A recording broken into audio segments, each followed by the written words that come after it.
आताच्या घडीची सगळ्यात मोठी बातमी आता समोर येते। घाटकोपर दुर्घटनास्थळी पेट्रोल पंपाला आग लागली आहे। होर्डिंग पडल्यानंतर त्या ठिकाणी रेस्क्यू ऑपरेशन सुरू होतं। अजून सुद्धा काही जण त्या ठिकाणी अडकल्याची माहिती आहे आणि त्या ठिकाणी आता पेट्रोल पंपाला ही आग लागल्याची माहिती मिळते। या संदर्भात आपण अधिक माहिती जाणून घेऊयात आमचे प्रतिनिधी मयूर राणे यांच्याकडून। मयूर, काय सांगाल, कशामुळे नेमकी ही आग लागलेली आहे आणि सध्याची परिस्थिती काय आहे? नक्कीच 2 दिवसापूर्वी होर्डिंग पडलं होतं, मात्र बचाव कार्य सुरू असताना अचानक स्पार्क झाला आणि त्या स्पार्क मध्ये जो पेट्रोल पंप आहे त्याला आग लागली आहे।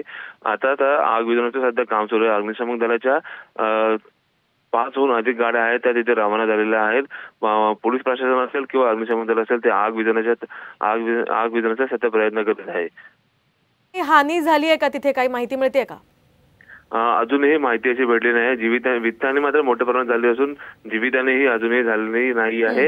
अजूनही माहिती तशी पुरेपूर अशी बाहेर आलेली नाही आहे।